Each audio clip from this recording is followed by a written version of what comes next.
Hello guys, hope you are all fine.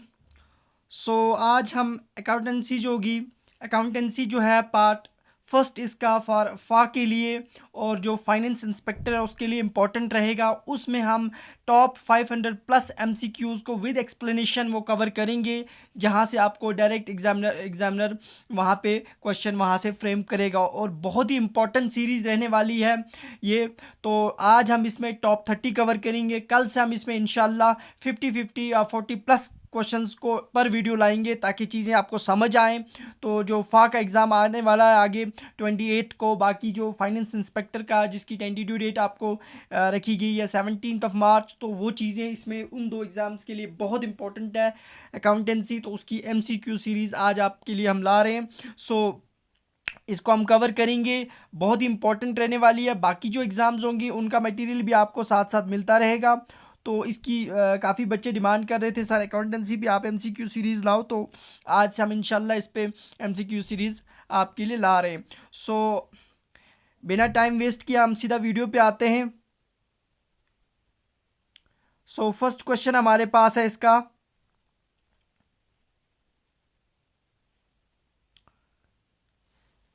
The the revenue and expenses of an company, एक company के जो revenue होते हैं या एक्सपेंसेस होते हैं, उसके खर्चे, उसकी इनकम्स कितनी आ रही है उसमें पैसा या उसके खर्चे जो होते हैं वो डिस्प्ले किए जाते हैं एक स्टेटमेंट में। उस स्टेटमेंट का नाम बोलो, बहुत इंपॉर्टेंट है ये। वो कौन सी स्टेटमेंट है जिसमें हम इस चीज़ को, उसके रेवेन्यू, उसकी एक्सपेंसेस जो होती हैं कंपनी की, एक फर्म की, वो चीज़ें मैंशन की जाती हैं एक स्टेटमेंट में। उस स्टेटमेंट का नाम क्या है? क्या उसे बैलेंस शीट बोलते हैं? नहीं। Cash flow statement? नहीं।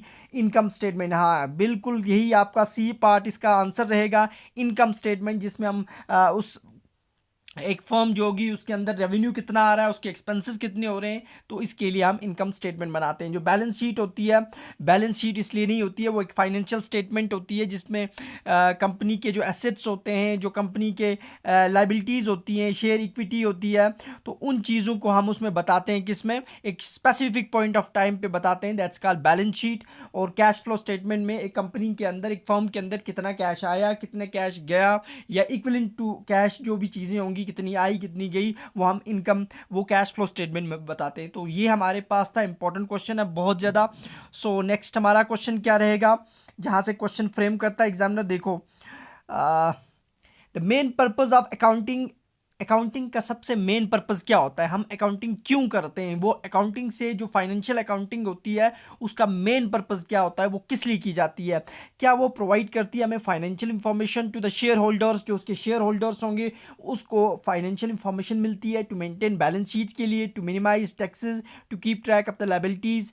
नहीं, वो हम इसलिए बनाते हैं फाइनेंशियल स्टेटमेंट ताकि जो हमारे शेयर होल्डर्स हों, हमारी उसमें उन चीज़ों के बारे में उसको पता चले, फाइनेंशियल इंफॉर्मेशन पता चले उस कंपनी की, उस फर्म की, जो शेयर होल्डर्स होंगे उसके, जिन्होंने उसमें इन्वेस्ट किया होगा।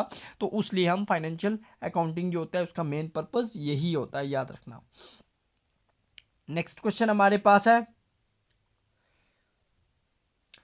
द एक्सपेंडेड अकाउंटिंग इक्वेशन, जो आपके पास एक्सपेंडेड अकाउंटिंग इक्वेशन होती है, यूज बाय विच स्टेटमेंट? देखो, अकाउंटिंग इक्वेशन क्या होती है? अकाउंटिंग इक्वेशन हमने देखा था, एसेट्स जो होते हैं वो बराबर होते हैं हमारे पास लायबिलिटी प्लस इक्विटी, ठीक है ना, यही होती है अकाउंटिंग इक्वेशन।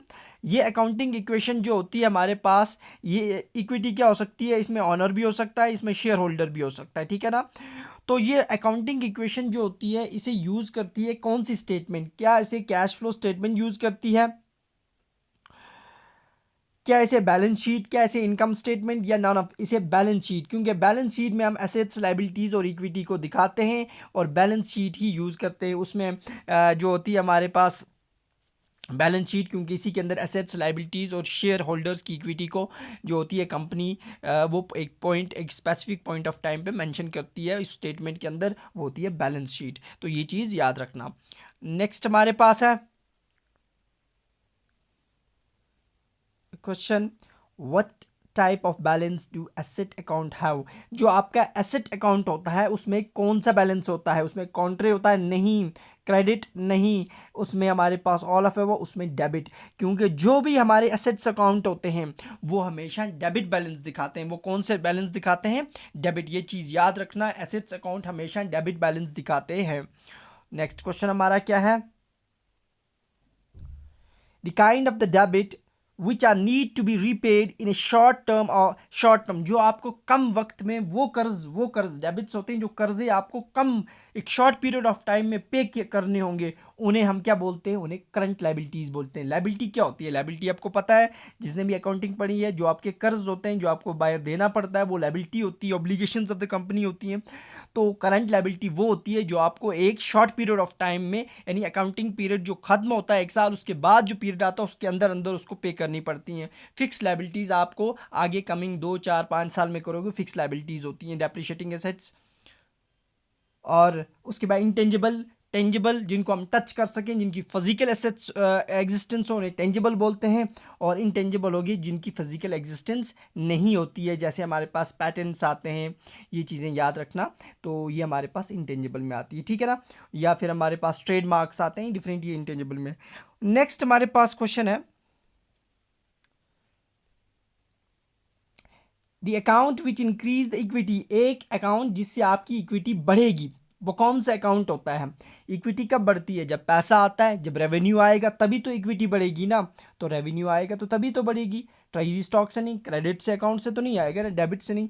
तो वो आपका रेवेन्यू आएगा तभी जाके आपका इक्विटी बढ़ेगा। उसके बाद नेक्स्ट क्वेश्चन हमारा है, what are the long term assets which do not have any physical, वो लॉन्ग टर्म एसेट्स जिनकी कोई फिजिकल एग्जिस्टेंस ना हो, यानी उनकी फिजिकल एग्जिस्टेंस नहीं होगी, तो उन्हें हम क्या बोलते हैं? याद रखना, उन्हें क्या बोला जाता है? तो उन्हें बोलते हैं हम, जिनकी फिजिकल एग्जिस्टेंस नहीं होती है उन्हें हम क्या बोलते हैं? उन्हें हम इंटेंजिबल एसेट्स बोलते हैं। याद रखना, बहुत इंपॉर्टेंट है, जिसमें आपके पास गुडविल्स आ जाती हैं आपकी, या आपके ट्रेडमार्क्स आएंगे, पैटेंट्स आएंगे, कंप्यूटर, सॉफ्टवेयर ब्रांड्स, ये सारी इंटेंजिबल में आ जाती हैं। याद रखना, बहुत इंपॉर्टेंट है। और नेक्स्ट हमारे पास जो है, इसमें एक चीज़ और याद रखना, टेंजिबल वो होती हैं जिनकी फिजिकल एग्जिस्टेंस होगी, वो एसेट्स जिनको हम टच कर सकेंगे, जैसे मशीन आपके पास, या फिर बिल्डिंग होती है आपके पास, फर्नीचर है, ये चीज़ें। और करंट लायबिलिटीज़ आपको पहले भी बोला, करंट एसेट्स भी बोला। तो उसके बाद नेक्स्ट हमारे पास क्या है, what is the supporting evidence in the business transaction, अगर आप एक दो कंपनी कोई ट्रांजेक्शन्स कर रही है, लेन देन हो रहा है वहाँ पे, तो वहाँ पे आपके पास क्या चीज़ होगी, क्या सपोर्टिंग एविडेंस, क्या प्रूफ होगा कि ट्रांजेक्शन हुई? जर्नल नहीं, जर्नल तो क्या होता है? फर्स्ट एंट्री, जहाँ पे हम ट्रांजेक्शन्स की एंट्री करते हैं। लेजर भी नहीं होता है। वोचर, कॉन्ट्रे वोचर, उसे वोचर बोलते हैं। वोचर एक प्रूफ होता है, एविडेंस होता है कि हाँ बिजनेस ट्रांजेक्शन हो गई। नेक्स्ट हमारे पास क्वेश्चन है, दी एक्सपेंस, आपका खर्चे, profit loss of an organisation, एक फर्म, एक कंपनी का प्रॉफिट लॉस, उसके एक्सपेंसेस, वो हम किस अकाउंट में रिकॉर्ड करते हैं? याद रखना, उसे किस अकाउंट में रिकॉर्ड किया जाता है? उसे नॉमिनल अकाउंट में। तो नॉमिनल अकाउंट में हमारे एक्सपेंसेस, हमारे प्रॉफिट लॉस एक ऑर्गेनाइजेशन के, उसे हम नॉमिनल में करते हैं। ये चीज़ याद रखना, बहुत इंपॉर्टेंट है। उसे हम किस में करते हैं? उसके बाद ये हमारे पास है, उसके बाद करंट अकाउंट होता है, उसके बाद नॉमिनल पर्सनल अकाउंट होता है। पर्सनल अकाउंट वो होता है जिसमें आपको कोई पर्सनल इंडिविजुअल, जैसे कोई इंडिविजुअल का होगा या फर्म का होगा या कंपनी का होगा, उन अकाउंट्स को मेंटेन किए थे, वो हमारे पास पर्सनल होते हैं। एक होता है रियल, रियल क्या होता है? रियल अकाउंट वो होता है जिसमें हम एसेट्स या प्रॉपर्टी के रिलेटेड जो होंगे अकाउंट्स को हम बोलते हैं रियल अकाउंट्स, ठीक है ना। सो नेक्स्ट हमारे पास क्वेश्चन है, विच person owes, sorry which नहीं है यहाँ पे, when person owes amount to business organization by buying, एक बंदा है उसने बिजनेस या कंपनी से कोई चीज़ें ली हैं, इन रिसीव्स ऑन सर्विसेज दी रिसीव की हैं, या फिर कोई गुड्स वगैरह होंगी वो उससे ली हैं क्रेडिट बेसिस पर, उधार पे, तो उस बंदे को क्या बोलते हैं? उस बंदे को वहाँ पे अकाउंटिंग में किस नाम से जाना जाता है? बहुत इंपॉर्टेंट है, याद रखना, उसको हम डेबिटर्स बोलते हैं, ठीक है ना। When a person owes an amount to the business organisation, एक बिजनेस ऑर्गेनाइजेशन है, फॉर बाइंग गुड्स, उसने कोई चीज़ें ली और या फिर कोई सर्विसेज ली क्रेडिट बेसिस, उधार पे, और उसे अभी पे करना है बिजनेस किसको? कंपनी को या ऑर्गेनाइजेशन को, तो वो डेबिटर्स होते हैं, याद रखना उनको डेबिटर्स कहा जाता है। नेक्स्ट हमारे पास क्वेश्चन है, व्हेन बैलेंस शीट्स प्रिपेयर्ड, आप बैलेंस शीट को कब बनाओगे? जो बैलेंस शीट्स होती हैं आपके पास, उसको आप क्वार्टरली बनाती हो, ईयरली बनाती हो, मंथली, या नन ऑफ दीज? उसे हम ईयरली बेसिस पे बनाया जाता है बैलेंस शीट्स को, याद रखना। उसे ऑलमोस्ट हम क्या करते हैं, उसको ज़्यादातर उसको हम ईयरली बेसिस पे बनाते हैं। क्वेश्चन नेक्स्ट हमारे पास है, करंट लाइबिलिटी क्या हुई? अभी बोली वो लाइबिलिटी जो आपको विद इन ईयर, एक साल के अंदर अंदर जो कर्जे होंगे जो कंपनी को अदा करने होंगे, तो उन्हें हम करंट लाइबिलिटीज़ बोला जाता है। तो वो चीज़ें वो याद रखना। और ये है company short term financial obligation that are due within 1 year. एक साल अकाउंटिंग का खत्म होने के बाद दूसरा जब शुरू होता है, उसके अंदर अंदर फिल करना होता है, वो चीज़ें पे करनी होती है, और with in a normal operating cycle के अंदर हम उसे बोलते हैं करंट लाइबिलिटीज़। ठीक है ना। नेक्स्ट हमारे पास क्वेश्चन है, व्हाट आर आउटस्टैंडिंग एक्सपेंसेस? क्या होते हैं आउटस्टैंडिंग एक्सपेंसेस? आउटस्टैंडिंग एक्सपेंसेस किसे बोलते हैं हम? तो याद रखना, एक वो एक्सपेंसेस जो आपको ड्यू होंगे, जो आपको देने होंगे, लेकिन आपने अभी पे नहीं किए, उसकी सर्विसेज, उसके या गुड्स वगैरह उनसे ले लिए हैं, लेकिन उसके एक्सपेंसेस आपने अभी अदा नहीं किए हैं, वो होते हैं outstanding expenses. Type of expenses that is due, जो आपको देने but has not been paid, लेकिन आप अभी पे नहीं किए, उन्हें हम आउटस्टैंडिंग एक्सपेंसेस अकाउंटिंग में बोलते हैं। एक बजट बनाया जाता है, एडवर्टीजमेंट, सैलरी, मार्केटिंग एनालिसिस हम करते हैं सैलरी के लिए, एडवर्टीजमेंट। उस बजट को हम क्या बोलते हैं? Operating budget, sales expenditure budget, static budget, labour, उसको हम बोलते हैं सेल्स एक्सपेंडिचर बजट। तो सेल जब होती है, उसकी एडवर्टीजमेंट होती है, सैलरी दी जाती है, वहाँ पे मार्केट एनालिसिस किया जाता है। तो उसके लिए हम कौन सा बनाते हैं? उसके लिए हम, हाँ। तो नेक्स्ट हमारे पास जो क्वेश्चन है, उसके बाद, transaction is referred as which event in that accounting? Accounting में एक इवेंट होता है ट्रांजेक्शन, वो क्या चीज़ होती है? वो पॉलिटिकल इवेंट है, इकोनॉमिक इवेंट है, डिविडेंड है, कैश ट्रांजेक्शन होती है? तो उसे किस इवेंट, कौन सा इवेंट बोलते हैं? तो जो ही कोई भी इवेंट आपको अकाउंटिंग में होगा, वो हमेशा इकोनॉमिक इवेंट होता है, यानी याद रखना वो आपके पास एक इकोनॉमिक इवेंट होता है। तो ठीक है, इसका आंसर है बी पार्ट। नेक्स्ट हमारे पास क्वेश्चन है, रिकॉर्डिंग फाइनेंशियल ट्रांजेक्शन। अगर आप कोई फाइनेंशियल ट्रांजेक्शन रिकॉर्ड कर रही हो, इज ए पार्ट ऑफ, वो किस चीज़ का पार्ट होता है? क्या वो अकाउंटिंग का पार्ट होता है? क्या वो बुक कीपिंग का है, डेटा एंट्री का है, जर्नल का है? देखो, अकाउंटिंग में हम रिकॉर्डिंग जो होता है ना, रिकॉर्डिंग फाइनेंशियल ट्रांजेक्शन, वो अकाउंटिंग में नहीं होती है, it's a part of book keeping. अब देखो क्या होता है, जो बुक कीपिंग होती है उसमें क्या करते हैं हम, उसमें हम फाइनेंशियल ट्रांजैक्शंस जो भी होंगी उनको रिकॉर्ड करते हैं, ठीक है ना। फिर उसके बाद आता है हमारे पास अकाउंटिंग। अकाउंटिंग में हम इंटरप्रिटेशन करते हैं, एनालिसिस करते हैं, क्लासिफिकेशन करते हैं, रिपोर्टिंग करते हैं, समराइजिंग करते हैं। ये सारी चीज़ें अकाउंटिंग का पार्ट होती हैं। और जो फाइनेंशियल ट्रांजैक्शन रिकॉर्ड करना, वो बुक कीपिंग का रिकॉर्ड होता है, मतलब वो चीज़ बुक कीपिंग में होती है। तो ये चीज़ याद रखना, ये बहुत इंपॉर्टेंट है, बहुत बार ये चीज़ें ऐसे फ्रेम करता है एग्जामिनर, और ये चीज़ पूछी भी गई है, ठीक है ना। डेटा एंट्री तो नहीं है, जर्नल आपको आगे बोलेंगे। जर्नल तो सबको पता है, जहाँ पे फर्स्ट पहली ट्रांजैक्शन जब होती है कोई भी ट्रांजैक्शन, तो उसको रिकॉर्ड किया जाता है। फर्स्ट एंट्री जो होती है वो जर्नल में ही होती है।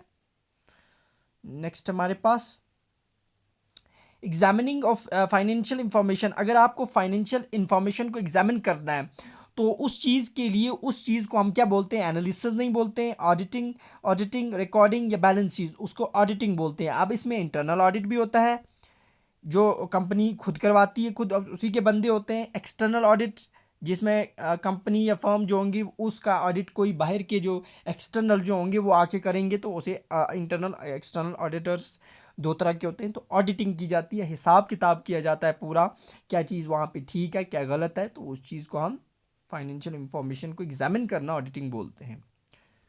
नेक्स्ट हमारे पास है,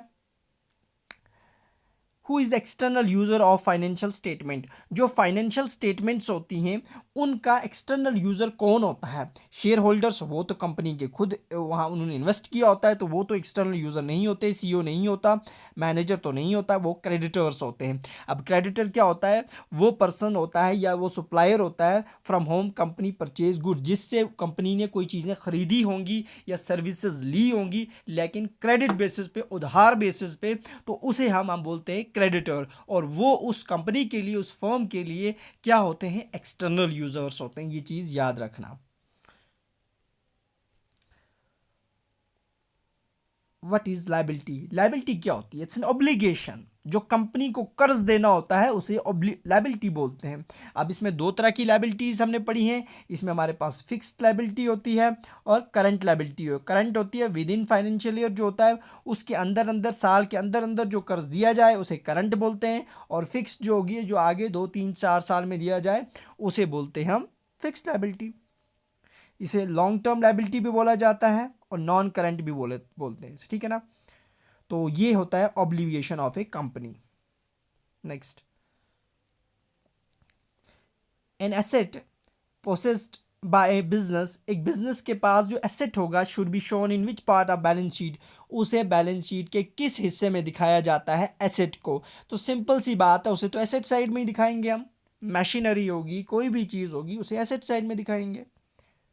नेक्स्ट क्वेश्चन है, what is the common characteristic of all assets owned by the company. एक कंपनी के पास जितने भी एसेट्स होंगे उनका कॉमन कैरेक्टरिस्टिक क्या होता है?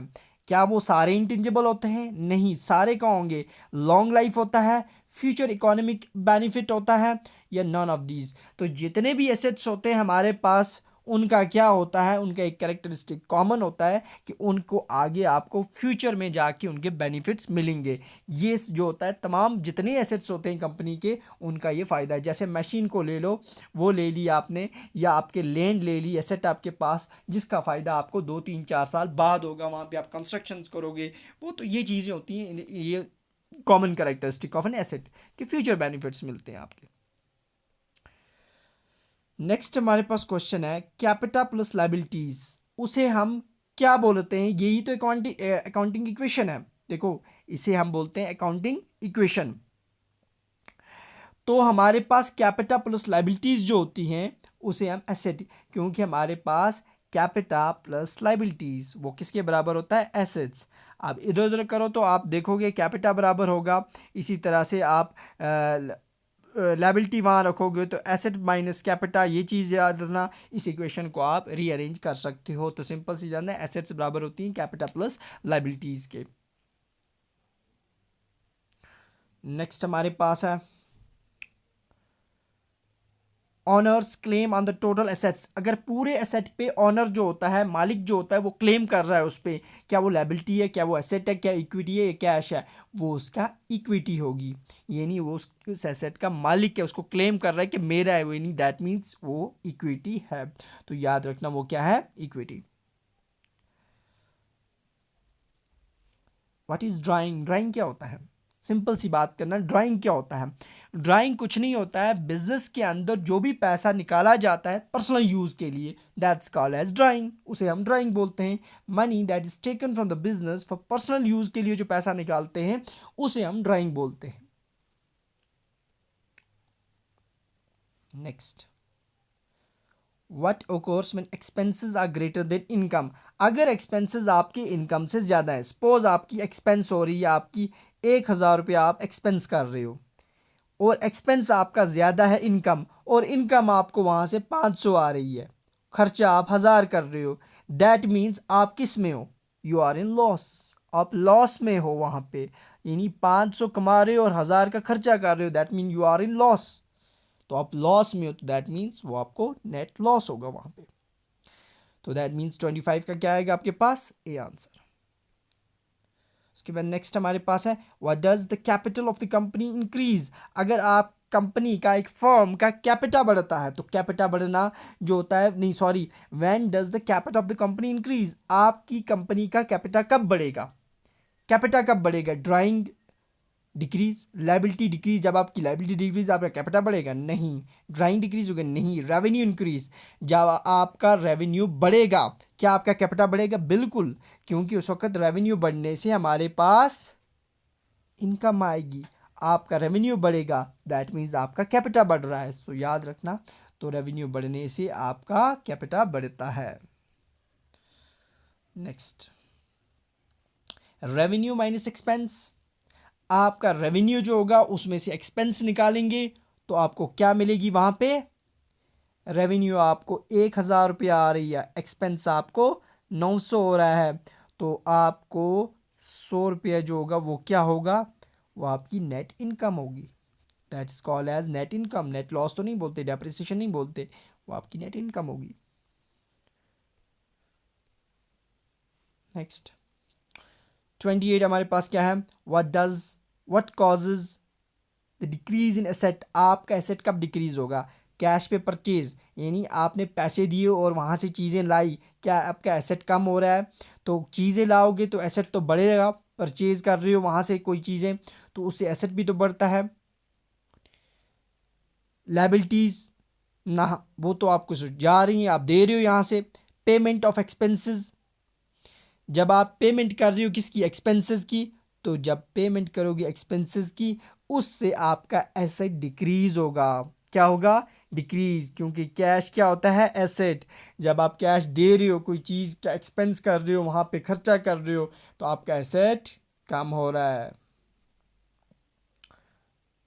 Next, asset minus liabilities. आपकी जो एसेट्स होंगी उसमें से आपको लायबिलिटीज माइनस करोगे, यू विल गेट कैपिटल। आपको क्या मिलेगा वहां पे? Capital. Next, what is the original book of original entries. जहाँ पे अकाउंटिंग इक्वेशन, अकाउंटिंग में सबसे पहले जहाँ एंट्री की जाती है उसे हम क्या बोलते हैं? उसे हम वोचर नहीं बोलते। डे बुक स्टेटमेंट, उसे हम क्या बोलते हैं? उसे हम बोलते हैं जर्नल। जर्नल में सबसे पहले हम ओरिजिनल एंट्री करते हैं, तो ये चीज़ याद रखना, ये बहुत ही इम्पोर्टेंट है। ठीक है ना? ये था हमारे पास MCQ सेशन ऑन अकाउंटेंसी पे, जिसके टॉप 30 क्वेश्चन डिस्कस किए। कल से हम इंशाल्लाह 40+ क्वेश्चंस को इसमें लाएंगे आपके साथ, और बाकी जो होंगे जीके विद स्पेशल रेफरेंस उससे भी क्वेश्चंस को, वो 8 पार्ट हमने अपलोड किए, बाकी भी उसके आएंगे, और थेरेटिकल पार्ट साथ साथ रहेगा। तो जो भी इस चैनल पे नया है उस चैनल को सब्सक्राइब कर ले और बेल आइकन को प्रेस कर ले और वीडियो को पूरा देखे ताकि आपको चीज़ें समझ आएँ। और हमारे टेलीग्राम चैनल को ज्वाइन करने के डिस्क्रिप्शन में लिंक दी हुई है, वहाँ से ज्वाइन कर सकते हो। मिलते हैं कल। ओके, अल्लाह हाफिज़, थैंक यू।